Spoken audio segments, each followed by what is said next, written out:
ইয়া রাব্বাল আলামিন। আল্লাহ, তুমি না কোরআনে বলেছো বান্দা যতই গুনাহ করবে আমার কাছে তাওবা করলে আমি তোমারে মাফ করে দেব।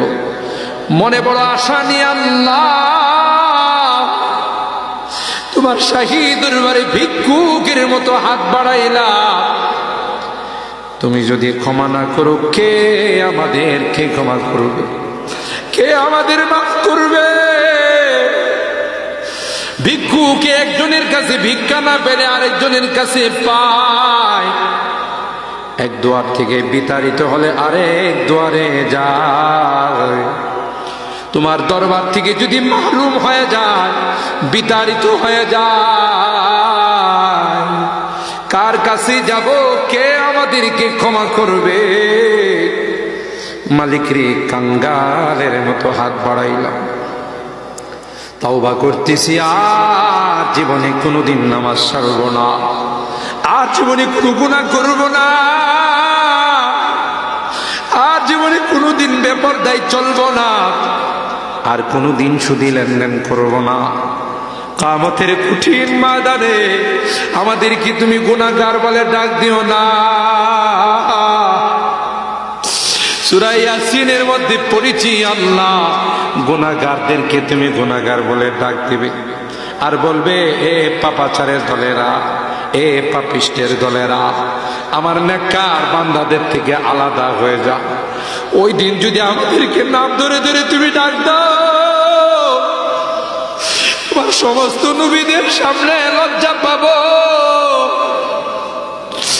মালিক রে, আজকে হরিনাদি মাদ্রাসা আবু বকর সিদ্দিক রাদিয়াল্লাহু তাআলা আনহুর নামে মাদ্রাসা তোমার ঘরের সামনে বসে তাওবা করতেছি, আর জীবনে কোনো গুনাহ করব না, আর জীবনে কোনো নাফরমানি করব না।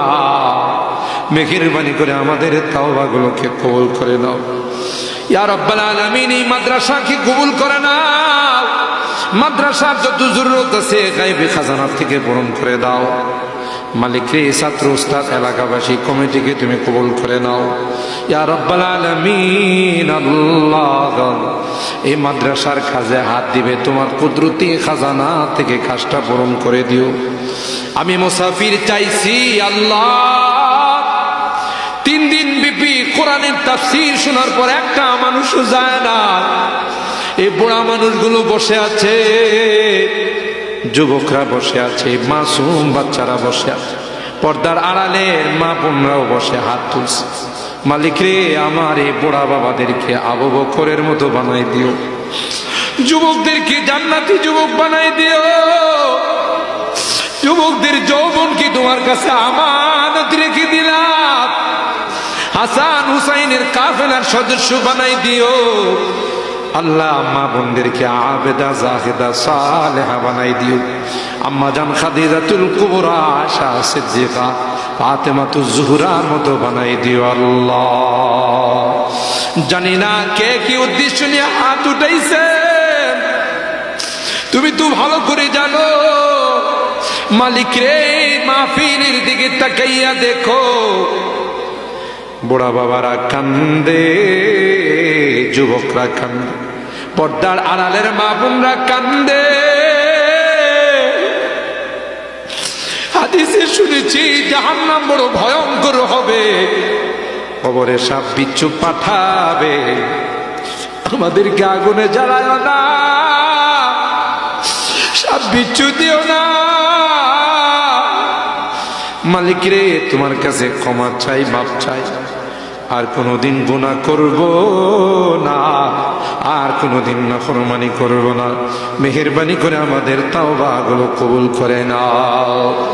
অনেকেই দান করছেন, মুসাফির মানুষ চাইছি আল্লাহ 1000, 5000, 10,000, 2000 করে আল্লাহ সকলের দানগুলোকে তুমি কবুল করে নাও। কোটি টাকার মালিক বানাই দিও, আসমানি জমিনে বিপদ আপদ থেকে হেফাজত করি। মুরব্বীদের রুহের মধ্যে সবগুলো পৌঁছায় দিও আল্লাহ। জানি না কার জীবনের শেষ মাহফিলে হাত উঠাইবে, হতে পারে আবার জীবনের শেষ মাহফিলে হাত উঠাইছি, যদি জীবনের শেষ মাহফিল হয়ে থাকে, ইমানদার বানায়া দুনিয়ার থেকে নিও আল্লাহ। আল্লাহ আমাদের অনেকের সন্তানেরা বিদেশে আছে, আল্লাহ তাদেরকে সহি সালামতে রাখো, তাদের কামাই রুজি রোজগারে বরকত নসিব করে দিও আল্লাহ। আল্লাহ সহি সালামতে আমাদের কুলে পৌঁছাই দিও ইয়া রাব্বাল আলামিন। আল্লাহ এই 3 দিন তাফসীর মাহফিলের শেষ দিনে হাত উঠাই কলিজা ফাইটা কান্না বের হয়, বারবার কেন যেন মা বাবার কথা মনে পড়তেছে। জানি না কার মা নাই কার বাবা নাই রে, যে মা বাবার চেহারার দিকে তাকাইলে কবুল হজের সওয়াব পাওয়া যেত। ঘরে যায় মা বাবার মায়াবী চেহারাগুলো আর দেখি না, শোয়ার খাটগুলো দেখি, বসার চেয়ারগুলো, কত আদর স্নেহ মায়া মমতা সোহাগ দিয়ে আমারে বড় করছে। 2টা বছর মাকে ঘুমাইতে দে না, কোদা লাগছে কান্না করছি, মা কাঁচা ঘুমটা ভাঙ্গা আমারে দুধ খাওয়াইছে। মালিক বাড়ি থেকে বিদায় নিলে মা বারবার আমাকে দরদ মাখা কথাগুলো দিয়া বিদায় জানাইছে। বাজার রে, রাস্তাঘাট দিকে যাইস, গাড়ি ঘোড়া দিকে যাইস, তুই তোর কর্মস্থলে পয়সা আমার এ খবরটা জানাইস, আমি যে তোর জনম দুঃখিনী মা, তোর খবর না পাইলে আমার মুখে খানা যায় না। বাড়িতে ফিরতে দেরি হলে রাত 12টা কি 1টা ডাক্তার সাথে সাথে মা দরওয়াজা খুলে দিছে। এ মা,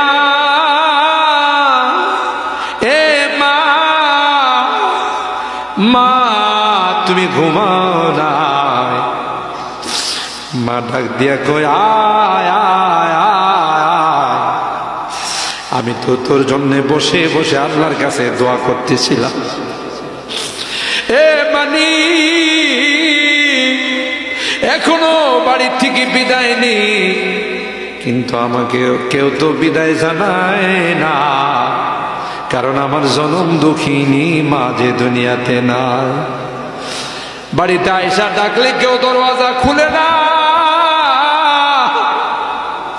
কারণ আমার জনম দুঃখিনী মা যদি থাকতো সাথে সাথে দরওয়াজা খুলে দিয়া কইতো বাবা আয় মুখ হাত ধোয়া, আমি তোরে গরম কইরা ভাত খাওয়াবো। মালিক রে, আজকে বারবার ওই মা বাবার চেহারাগুলো মনে পড়তেছে। গুনার কারণে যদি জাহান্নামের আসামি হয়ে থাকে, আমরা তোমার কাছে ক্ষমা চাই, মাপ চাই আল্লাহ। আমাদের মা বাবাকে মাফ করে দিও আল্লাহ, তাদের কবরগুলোকে জান্নাতের বাগান বানাই দিও।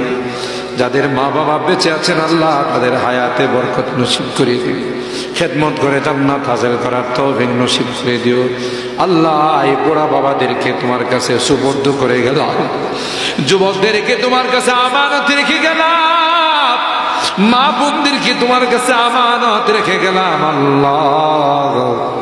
সকলার দিলের নেক মাকাসিদ গুলো পূরণ করে দাও মালিক রে। আমি মুসাফির, দাবি কইরা চাইছি, সবাই আমারে টাকা দিছে আল্লাহ, সকলার দানগুলো তুমি কবুল করে নাও আল্লাহ। কোটি কোটি গুণ বাড়ায়া বরকত দিয়া দিও মালিক রে। মুনাজাত শেষ করার পূর্বে একটি ফরিয়াদ, জানি না কোন দিন মালাকুল মউত চলে আসবে, কোন দিন মসজিদের মাইকে আমার নামটা ঘোষণা হয়ে যাবে, কোন দিন মসজিদের পালকিটা আমার ঘরের সামনে দাঁড়িয়ে যাবে। পাড়া প্রতিবেশীরা আমার জন্য নতুন কাপড় কিনবে,